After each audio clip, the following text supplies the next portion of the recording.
गुणनखंड विधि से जो आप लोगों ने बनाया था ना बेटा, वो डी मेथड था, धाराचार्य विधि। तो इसमें क्या करना है, गुणनखंड विधि। तो गुणनखंड विधि से निम्न द्विघात समीकरणों के मूल ज्ञात करें। मूल का मतलब होता है रूट्स इंग्लिश में, या सॉल्यूशन निकालते हैं। द्विघात समीकरण के 2 सॉल्यूशन निकलते हैं, ठीक है। अब गुणनखंड विधि से क्वेश्चन जो निकालते हैं उसको समझते चलिएगा। मैंने इसे पहले बताया हुआ है, एक वीडियो सेपरेट है, लेकिन फिर भी समझिए इसका कैसे बनेगा। X square minus 3x minus 10 बराबर 0, ये है, ठीक है। तो कुछ नहीं करना है, फर्स्ट एंड लास्ट इसको गुना कर दीजिए। फर्स्ट एंड लास्ट को गुना करेंगे तो कितना आएगा, 10x आएगा। अब 10x स्क्वायर का एक ऐसा फैक्टर लो जिसको जोड़ के या घटा के बीच वाला पूरा दो। तो इसका तो होगा एक 10 गुने 1 और एक होगा 5 गुने, यही होगा। अब ये कोई नहीं कहते ना कि 2 पंचे भी होगा, तो 5 गुने 2 और 2 गुने 5, बात एक ही है। अब ध्यान से देखिए, बीच में क्या है, 3। 10 में 1 जोड़ोगे 11 आएगा, 10 में से 1 घटाओगे तो 9 आएगा। बीच वाला आ रहा है नहीं, इसको छोड़ देंगे। 5 में 2 जोड़ेंगे तो 7 आएगा, 5 में से 2 घटाएंगे तो 3 आएगा, ये ले लेंगे, ठीक है। लेकिन लेने के लिए पहला टर्म ऐसे ही लिख देंगे, ठीक है। सेकेंड टर्म जो है -10 ऐसे ही लिख देंगे, सॉरी लास्ट टर्म, ठीक है। बस जो बीच वाला टर्म है ना, उसमें थोड़ा ध्यान रखेंगे। -3x है, -3x को इस तरह से लिखना है कि 5 और 2 के रूप में लिखना है। तो मैं इसको लिख रहा हूँ -5x प्लस 2x। अब देखो -5x में से 2x घटेगा तो -3x ही है। अब इतना करने के बाद इन दोनों में से कॉमन ले लो, इन दोनों में से कॉमन ले लो। इन दोनों में देखो x है, x ले लो तो बचेगा x -5, इधर 2 ले लोगे तो इधर बचेगा x माइनस, ठीक है। अच्छा यहाँ पे ना बच्चे कंफ्यूज हो जाते हैं, 2 कॉमन लेने का मतलब 10 में से 2 घटा देते हैं, गलत है। जब भी कॉमन निकालो ना तो पढ़ो, 2 को कितना बार पढ़ेंगे तो 10 आएगा, 5 बार, तो यहाँ पे 5 लिख दे, ठीक है। बस समझ में आया, कॉमन का मतलब ये होता है। अब ये और ये सेम आना चाहिए, सेम है तो ठीक है, नहीं सेम है तो गलत हो जाएगा, ठीक है। तो अब ये x -5 जो सेम है उसको पहले लिख लो, और जो बच गया x -5 लिख लिए, अब x बच गया और इधर +2 हो गया बराबर 0, खत्म। अब क्या करेंगे, अब x -5 बराबर 0 लिख दो और x + 2 बराबर 0। 5 को इधर भेजेंगे तो x बराबर 5 हो जाएगा, और 2 को इधर भेजेंगे तो -2। एक सॉल्यूशन ये निकल गया है, दूसरा सॉल्यूशन, इसी को बोलते हैं हम मूल, या इसी को बोलते हैं इंग्लिश में रूट्स, ठीक है। मूल बोल देते हैं, रूट्स बोल देते हैं, और कहीं कहीं तो इसी को हम बोलते हैं शून्यक। 2.1 क्लियर है, क्वेश्चन समझ में आया आप लोगों को, सराहा ही गया। चंदन ये तो आप कर लिए थे ना बाबू। अब देखिए सेकंड क्वेश्चन ये, 2x² प्लस x -6, फिर से वही फर्स्ट एंड लास्ट को गुना कीजिए। फर्स्ट 2x² को 6 से गुना करेंगे तो कितना आएगा, 12x² का एक ऐसा फैक्टर, तो मैं 4 और 3 ले रहा हूँ कि 4 में से 3 घटेगा तो 1, ठीक है। बस लिखने के समय में ध्यान रखेंगे कि 2x² प्लस क्या लिखे, 4x -3 है, समझे, क्योंकि +4x में से -3x होगा तब जाके +x बचेगा, ठीक है। अगर यहाँ पे माइनस होता तो यहाँ पे माइनस लेते, यहाँ पे प्लस, -6, क्लियर है। इसी को बोलते हैं मिडिल टर्म स्प्लिट, कि मध्य वाले को हम तोड़ रहे हैं।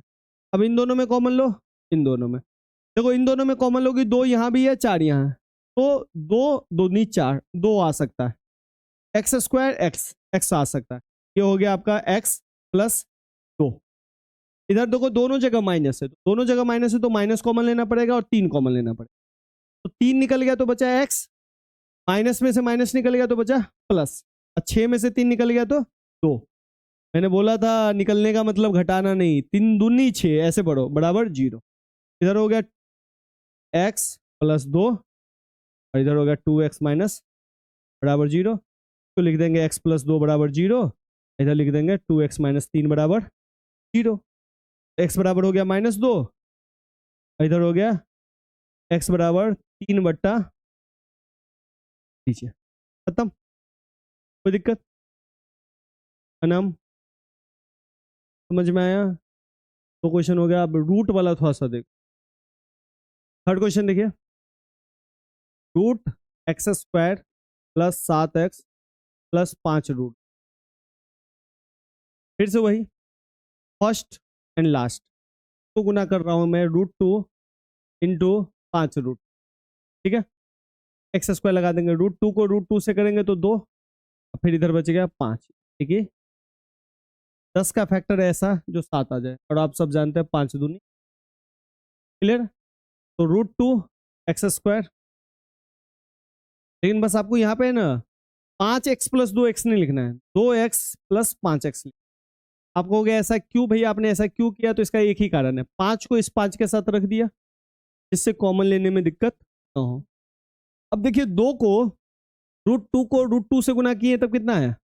2, यानी कि 2 में √2 × √2 होता है। ठीक है, तो मैं √2 निकाल लेता हूँ इसमें से, और एक्स स्क्वायर में से x निकाल लेता हूँ। यहाँ पे बचा x, और 2 में से एक √2 निकल गया तो एक √2 बच गया। x तो पहले ही निकाल चुका हूँ।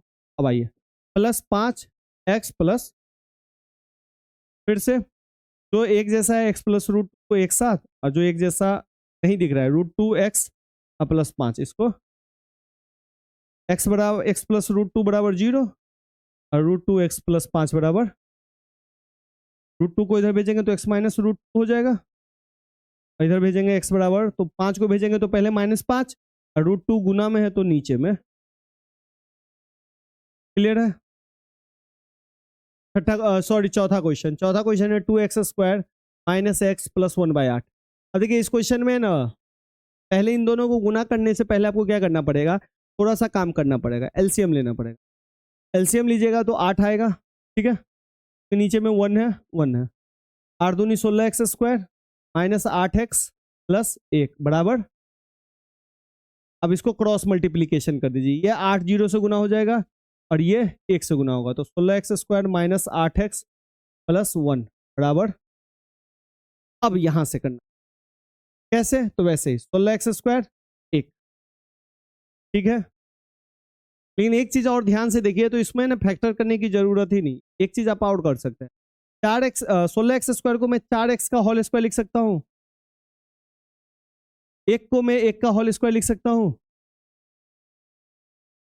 -2 × 4x × 1 लिख सकता हूं।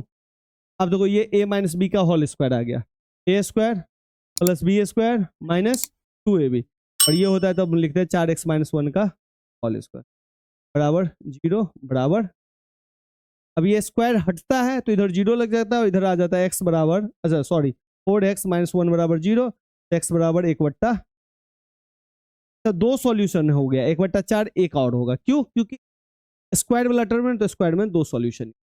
गुणनखंड करके निकालना हो तो इन दोनों को गुना करके निकाल लेंगे। क्वेश्चन क्या है, 100x² - 20x + 1 बराबर 0। ठीक है, वैसे ही करना है, इन दोनों को मल्टीपल करो, कितना आएगा? हाँ, 100x। अच्छा ध्यान से देखो तो यहाँ भी फॉर्मूला दिख रहा है हमको, यहाँ पे ध्यान से देखिए, a² - 2ab + b²। मैं करूँ फिर देखो, 100x² को 10x का होल स्क्वायर लिख सकते हैं, हाँ, प्लस 1 को 1 का होल स्क्वायर लिख सकते हैं। अब देखिए आप एक चीज याद कीजिए, a² + 2ab + b², a² b² है, अब माइनस होता है तो माइनस लगा देते हैं। ठीक है, ये है a - b का होल स्क्वायर, a² आ गया + b² आ गया, -2 × a के जगह पे 10x, अब b के जगह पे 1। अब देखो इन दोनों को गुना करो, इन तीनों को यही मिल जाएगा, 20x हो गया। अब देखो ये a² b² - 2ab, तो इसको बोलते हैं a - b का होल स्क्वायर, तो हम लिख सकते हैं 10x - 1 का होल स्क्वायर बराबर, समझे? इसी तरीके से मैंने ये भी किया, इसी फॉर्मूला के अंतर्गत। ठीक है, और इसको स्क्वायर इधर हटेगा तो 10x - 1 बराबर 0 आ जाएगा, तो x बराबर आ जाएगा 1/10। कितना बार? 2 बार, तो ये दोनों सॉल्यूशन 1/10 1/10 ही आएगा। नहीं, फॉर्मूला पे नहीं करना है तो जल्दी से इसको मिटा दीजिए, जो करना है कर लेते हैं, गुणनखंड ही है दोनों। ठीक है, 10 × 10 10 10 100x² -10x -10x + 1 बराबर 0, 10 कॉमन ले लो, x भी ले लो, 10x - 1 आ गया, माइनस माइनस जैसे ही लेंगे 1 लेंगे तो 10x, प्लस में से माइनस 1 बराबर 0। इधर हो गया 10x-1, इधर भी हो गया 10x-1। देखो 10x-1 10x-1 दोनों को होल स्क्वायर भी तो कर सकते हैं, फिर मैं होल स्क्वायर नहीं करूंगा। 10x-1 बराबर 0 ले लूंगा और 10x-1 बराबर, तो x बराबर हो गया 1/10, इधर भी हो गया x बराबर 1/, यही आया था ना। ध्यान से देखिए कि दो संख्या है, ज्ञात करना है जिनका योग कितना है 27 और गुणनफल कितना है 182। दो संख्या निकालना है, तो मानना पड़ेगा इसमें, माना कि पहली संख्या x है, ठीक है, माना कि पहली संख्या कितनी है x, तो दूसरी संख्या कितनी होगी, दूसरी संख्या कितनी होगी। देखिए क्या बोल रहा है, दो संख्या ज्ञात कीजिए जिनका योग कितना है 27, यानी कि एक संख्या ये है और एक संख्या ये है, ठीक है, दोनों को जोड़ के कितना मिल गया 27। क्लियर है। एक संख्या को मैंने क्या मान लिया x, तो एक बॉक्स को मैं मान लो x, यानी कि x पहली संख्या और दूसरी संख्या हमको नहीं पता है, दूसरी संख्या इन दोनों को मिला के कितना हो गया 27 है। x तो मान लिया, ये हमको पता चल गया x है, दूसरी संख्या निकालना है, तो इस x को इधर भेज देंगे तो दूसरी संख्या बराबर क्या निकल जाएगा 27 माइनस। बात समझ में आया, क्लियर है, समझे कि नहीं समझे, तो दूसरी संख्या हो गया 27 माइनस। क्लियर है, यहां तक कहानी ठीक है। ऐसी दो संख्या ज्ञात कीजिए जिनका योग कितना है 27, निकल गया, इन दोनों का योग कितना होगा 27। अब जोड़ लो ना, ये पहली संख्या x हो गई, दूसरी संख्या कितनी हो गई 27 माइनस x, इन दोनों को जोड़ो, जोड़ दिए, x से x कट गया, बचा कितना, हुआ कि नहीं हुआ, यानी कि ये स्टेटमेंट ठीक है। सेकंड स्टेटमेंट क्या कह रहा है, सेकंड कह रहा है दो संख्याओं का योग तो 27 हो गया और गुणनफल कितना है 100, यानी कि इन दोनों का गुणनफल कितना है 182, यानी कि पहली संख्या गुने दूसरी संख्या बराबर क्या लिखेंगे 182 लिखेंगे। क्लियर है, पहली संख्या कितनी है x गुने, यानी कि ब्रैकेट, दूसरी संख्या कितनी है 27 माइनस x बराबर 182। क्लियर है।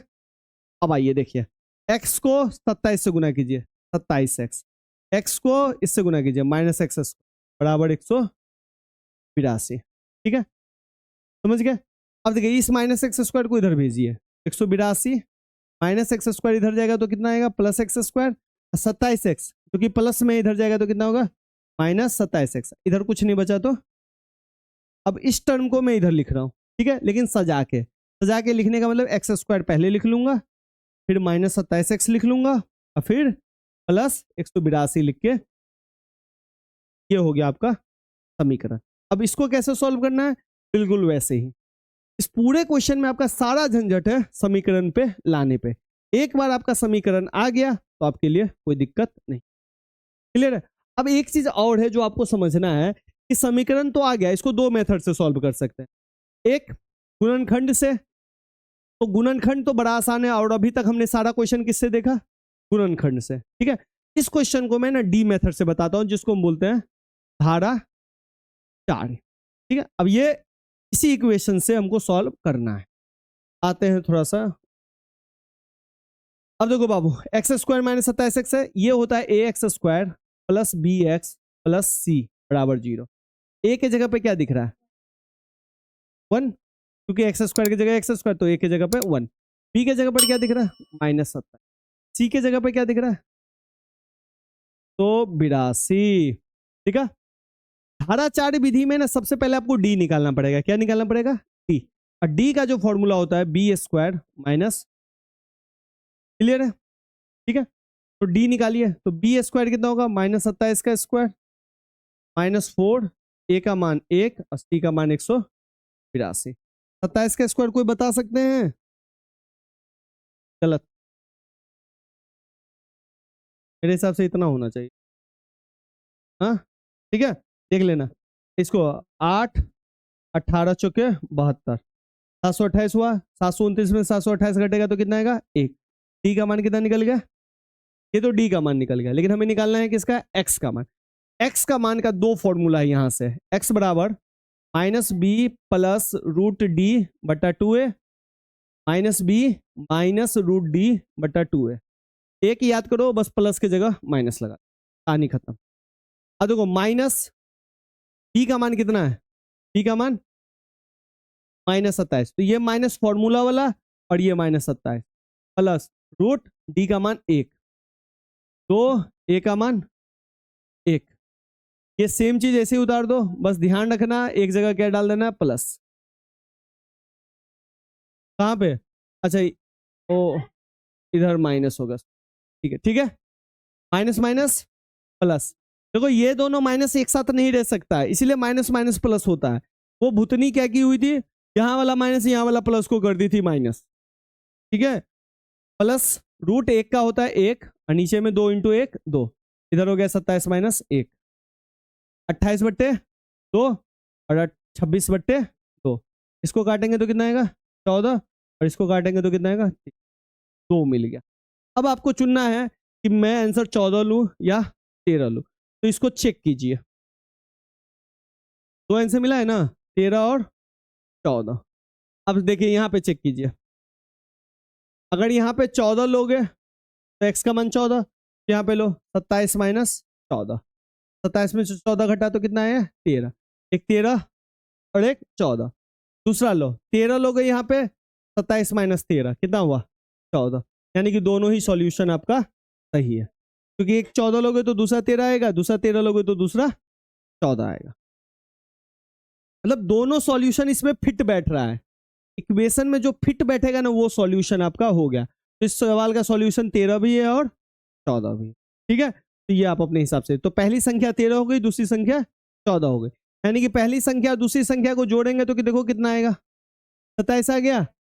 यही तो बोल रहा था, जिनका योग कितना है और गुणनफल 13 और 14 को गुना करो, ये आ जाएगा 182, तो गुणनफल भी कितना है, समझे। वर्ड क्वेश्चन ऐसे होता है, मैंने डी मेथड भी बता दिया। अब नेक्स्ट क्वेश्चन चलते ही है भाई, दो क्रमागत धनात्मक पूर्णांक ज्ञात करना है। क्रमागत धनात्मक पूर्णांक क्या होता है, क्रम से 1 फिर 2 फिर 3 फिर 4, ठीक है। तो हम क्या मान रहे हैं, इसमें भी पहला मानना पड़ेगा, पहली धनात्मक संख्या, धनात्मक पूर्णांक संख्या लिखिए, पूर्णांक संख्या, ये हो गया आपका x, ठीक है। देखिए ध्यान दीजिए कितना संख्या है 2, ठीक है। तो भाई पहली हो गई, तो दूसरी क्रमागत संख्या हो जाएगी x+1 या x-1, प्लस ही लेना है, क्यों, क्योंकि ये पूछ रहा है धनात्मक, तो पॉजिटिव ही लेना है, तो x+1 माइनस नहीं चले जाना, ठीक है।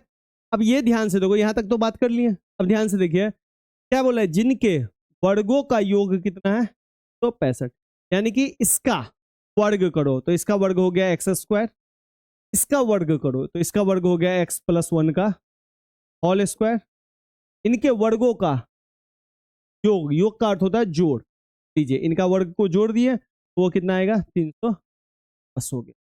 अब इसको सॉल्व करना पड़ेगा, सॉल्व, x² तो है ही, प्लस a प्लस बी के होल स्क्वायर पे टूटेगा, तो a² plus b² plus 2ab बराबर 365, x² 2x² plus 2x plus 1, 365 को इधर ले आओ माइनस 365, ठीक है।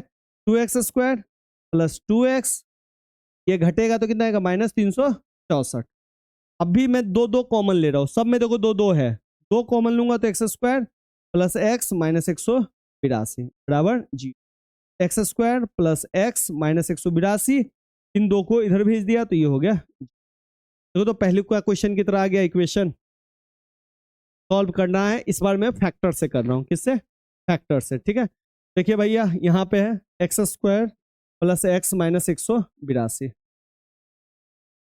इन दोनों को गुना करेंगे तो कितना आएगा 182, इसका फैक्टर लेना पड़ेगा 14 गुने 13, 14 गुने 13 मतलब 182, तो x², x को लिखना है 14 और 13 में, लेकिन प्लस x है तो मैं लिख रहा हूं plus 14x minus 13x minus 182, clear है। अब ध्यान से देखिए, इन दोनों में कॉमन लूंगा तो x प्लस 14 आ जाएगा, और इन दोनों में मैं माइनस 13 ले रहा हूँ, 13 घटा तो x हुआ। अभी देखो 13 और 14 को गुना की तब कितना है 182, तो भाई 13 को निकाल लूंगा 182 में से तो कितना बचेगा 14, तो माइनस भी निकल चुका है, तो यहाँ पे हो गया प्लस 14 बराबर जी। इधर हो गया x प्लस 14, इधर हो गया x माइनस 13 बराबर 0, तो x प्लस 14 बराबर 0 और x माइनस 13 बराबर, तो x बराबर हो गया माइनस 14 और इधर हो गया x बराबर 13। अब मुझे ये बताइए कि कौन सा आंसर ले, माइनस 14 या 13 वाला? गलत है, 13 लेना पड़ेगा, क्योंकि क्वेश्चन देखो क्या बोल रहा है, दो क्रमागत धनात्मक पूर्णांक, धनात्मक कौन है, माइनस है या प्लस है, तो हमारा आंसर है ये, समझ गए। तो हम फाइनल आंसर लिखेंगे x बराबर 13। हाँ, एक संख्या हो गया x बराबर 13 और दूसरा संख्या होगा x प्लस 1, मतलब 13 प्लस 1 कितना हो गया, एक संख्या होगा 13, एक संख्या होगा, ये क्यों नहीं लिए, क्योंकि ये माइनस 14 है, माइनस नहीं लेना है क्योंकि ये बोल रहा है पॉजिटिव लेने के लिए, क्लियर है। अब आइए ये क्वेश्चन, एक समकोण त्रिभुज की ऊंचाई इसके आधार से 7 सेंटीमीटर कम है। भाई समकोण त्रिभुज बनाओ पहले, ये है समकोण त्रिभुज, ठीक है, इसको मान लो ऊंचाई है, ये आधार है और ये हो गया आपका कर्ण, ठीक है। इसकी जो ऊंचाई है आधार से कितना कम है 7, आधार से कम है, तो भाई आधार तो कुछ हो, तो मैं आधार को मान लेता हूं x, तो मान लेता हूं, माना कि समकोण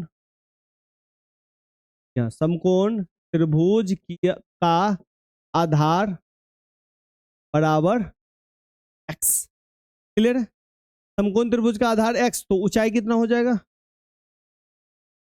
x माइनस 7, क्योंकि क्लियर बोला है ऊंचाई इसके आधार से 7 कम है, तो आधार हो गया x, तो ये हो गया x माइनस 7, क्लियर है। और कर्ण कितना दिया है 13, तो कर्ण हो गया 13, ठीक है। अब ये पाइथागोरस समकोण त्रिभुज है, समकोण त्रिभुज में लगता है पाइथागोरस, पाइथागोरस आपने पढ़ा होगा, ये इसको p बोलते हैं, इसको b बोलते हैं और इसको h बोलते हैं, तो पी स्क्वायर जोड़ बी स्क्वायर बराबर एच स्क्वायर, यही बोलते हैं ना, यानी कि लंब का स्क्वायर जोड़ आधार का स्क्वायर बराबर कर्ण का, यही बोलते हैं ना, किससे बोलते हैं पाइथागोरस प्रमेय से, ठीक है। लंब कितना है भाई, लंब को बोलते हैं ऊंचाई, ठीक है, तो ऊंचाई हो गया x माइनस 7 का होल स्क्वायर, आधार कितना है x का स्क्वायर, कर्ण कितना है 13 का स्क्वायर, क्लियर है। कर्ण क्यों, कर्ण दिया हुआ है, अच्छा क्वेश्चन में नहीं लिखा है तो लिख लेना कहीं पे, कर्ण बराबर 13, क्लियर है। अब ये टूटेगा a माइनस बी के होल स्क्वायर पे, तो इसको तोड़िए, x square plus 50 b square minus 2ab, तो 2ab आ जाएगा 14x प्लस एक्स स्क्वायर, इधर टूट गया 169, एक्स स्क्वायर हो गया 2x स्क्वायर माइनस 14x पहले लिख रहा हूँ, प्लस 49 लिख रहा हूँ, और फिर 169 को इधर लिख रहा हूँ, तो माइनस 169 बराबर 0, ये प्लस 169 इधर आएगा तो माइनस आएगा 2x स्क्वायर माइनस 14x, 49 में से 169 घटेगा तो माइनस 120 बराबर, ठीक है। अब इसको छोटा कर रहा हूँ, छोटा करूंगा, दो कॉमन लूंगा तो x square minus 7x minus 60 बराबर 0, इस दो को इधर भेजूंगा तो 0 हो जाएगा, तो ये हमारा आ जाएगा x square minus 7x minus 60 बराबर 0। अब इसको सॉल्व करना पड़ेगा, यहां इस लाइन ने आपको यहां तक पहुंचा दिया, अब आगे आपको खुद करना पड़ेगा, समझ गए। तो जैसे जैसे स्टेटमेंट देगा वैसे वैसे करेंगे, और इसको अब हमको सॉल्व करना है। 60 और x का कितना होगा मल्टीप्लाई, 60x स्क्वायर, क्या फैक्टर ले, क्या फैक्टर ले 7 के हिसाब से,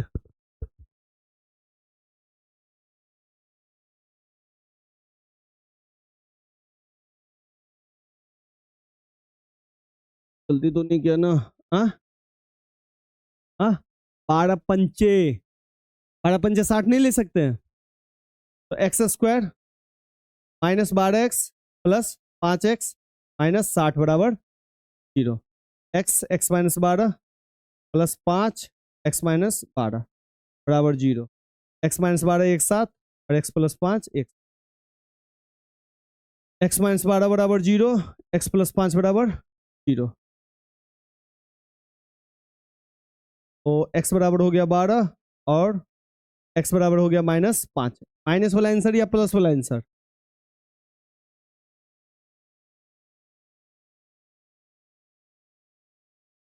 देखो आप दिमाग लगाओ, त्रिभुज है ना रे, त्रिभुज में लंबाई को हम माइनस में निकालते हैं कि हमेशा प्लस में निकालते हैं? अरे लंबाई हम नापेंगे तो माइनस में लंबाई थोड़ी नापते हैं, हम हमेशा प्लस में नापते हैं ना। तो ये हमेशा ये लेंगे, कौन लेंगे? प्लस। तो दिमाग लगाना पड़ेगा। 12, अब भाई आधार कितना हो गया? 12, ऊंचाई कितना हो जाएगा? 12 माइनस 7, ऊंचाई कितना हो गया? 5। ये हो गया 12, ये हो गया 5 और ये तो 13 है। क्लियर है? अब देखो 12 का स्क्वायर 144 और 5 का स्क्वायर 25, 169, 13 का स्क्वायर पूरी गया, सही है। देख लो पहले बढ़िया जैसे। कुटीर उद्योग एक दिन में कुछ बर्तनों का निर्माण करता है। एक विशेष दिन यह देखा गया कि प्रत्येक नग की निर्माण की लागत उस दिन के निर्माण किए गए बर्तनों की संख्या के दुगुने से 3 अधिक थी। यदि उस दिन की कुल निर्माण लागत 90 रुपया थी तो निर्मित बर्तनों की संख्या और प्रत्येक नग की लागत ज्ञात करी। ये क्वेश्चन है ना, दो चीज। सबसे पहले बोल रहा है क्वेश्चन कि कोई कुटीर उद्योग है जो कुछ बर्तन निर्माण करता है, ठीक है। तो मान लेते हैं कि वो एक्स बर्तन निर्माण करता है, ठीक है। प्रत्येक की लागत, अगर एक्स बर्तन निर्माण करता है तो मान लीजिए एक बर्तन का जो खर्चा है ना, वो जितना उत्पादन उस दिन किया है उसका दुगुना से 3 अधिक है। बात समझ गए? क्लियर समझे? तो माना कि उत्पादन कितना है उस दिन? एक्स मान। लागत कितना है? एक। ठीक है, क्या बोल रहा है? उस दिन निर्माण किए बर्तनों की संख्या के दुगुने। बर्तन की संख्या कितनी है? एक्स, तो इसका दुगुना 2x से 3 अधिक है। ठीक है, कोई दिक्कत? अब देखिए भाई, टोटल लागत उस दिन कितनी थी? 90। तो एक्स उत्पादन हुआ है, इस पे लागत हुआ है, तो एक्स 2x प्लस 3 बराबर, अब इसको कैलकुलेट कर लीजिए, 2x स्क्वायर प्लस 3x, 90 को उधर ले आइए, -90 बराबर 0। कॉमन मिलेगा, पे करना है कर सकते हैं, 90 दूनी 180 पे भी कर सकते हैं, क्योंकि ये और ये गुना करके कितना आएगा? 180, और 180 15 और 12, 2x square plus 15x minus 12x minus 90 बराबर, दोनों में से कॉमन लेंगे, उल्टा लिख दिया मैं, 2x square minus 12x plus 15x। क्यों क्यों ऐसा लिखना पड़ा? कॉमन लेने के लिए। अब इन दोनों में 2x कॉमन आ जाएगा, x माइनस 6 बचेगा, प्लस 15 कॉमन लेंगे तो x माइनस 6 बचेगा। जो सेम है उसको एक साथ लिख लीजिए, तो इधर है इसको, ठीक है। x माइनस 6 बराबर 0 और 2x प्लस 15 बराबर, x बराबर कितना हो गया? 6। इधर आ गया x बराबर -15/6। ठीक है, कोई भी चीज का जो उत्पादन होगा वो निगेटिव में तो होगा नहीं, हमेशा पॉजिटिव में होगा। तो नेगेटिव वाला टर्म जो है हमेशा कभी नहीं लेंगे। क्लियर है? हमेशा किस टर्म को लेंगे? पॉजिटिव वाले टर्म। तो x कितना निकल गया? लागत कितना है? तो लागत में इस x, उत्पादन कितना है उस दिन? 6। लागत कितना लगा? तो 2 गुने 6 प्लस 12 प्लस 3 बराबर, ठीक है। उत्पादन कितना हुआ? 6। उस दिन का टोटल, एक आदमी एक सामान पे लागत कितना था? 15। 6 सामान पे लागत कितना हो गया? 15 छक्के 90। बात समझ गए? तरह से क्वेश्चन कर लीजिए।